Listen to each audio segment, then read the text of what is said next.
পথ দুর্ঘটনায় মৃত্যু হলো এক কলেজ ছাত্র ও তার বন্ধুর। গতকাল রাতে 10:30 থেকে 11টার মধ্যে মাঝদিয়া ভজনঘাট রোডে সতীর্থঘাট মোড়ে একটি মর্মান্তিক মোটরসাইকেল দুর্ঘটনা ঘটে। এই দুর্ঘটনায় গুরুতর আহত হয় এক কলেজ ছাত্র ও তার এক বন্ধু। খবর পেয়ে দ্রুত ঘটনাস্থলে পৌঁছয় কৃষ্ণগঞ্জ থানার পুলিশ এবং আহত দুজনকে উদ্ধার করে হাসপাতালে নিয়ে যায়। সেখানে কর্তব্যরত চিকিৎসক তাদের দুজনকে মৃত বলে ঘোষণা করেন।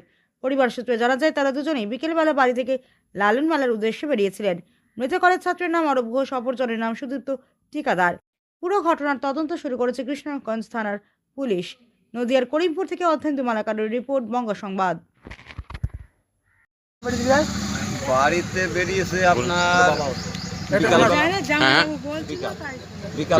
বিকেলে বেরিয়েছিল। ওর নাম কি? অরূপ ঘোষ।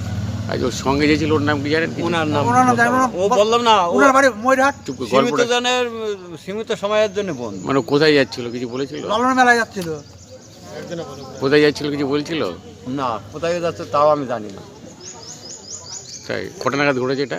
এটা ঘটেছে ওই 10:30 পৌনে 11টা রাত। রাত। ও, ওর কজন ছিল? হ্যাঁ, কজন ছিল ওরা? এক বাইকে দুজন, আচ্ছা, আর এক বাইকেও নাকি দুজন ছিল। তারা ঠিক আছে? তারা ঠিক আছে। তাদের তো আর অ্যাক্সিডেন্ট হয়নি? না না না, আচ্ছা, আপনার কি হয়? এটা আমার ছেলে ও আচ্ছা আচ্ছা, আপনার নাম কি? উত্তম ঘোষ।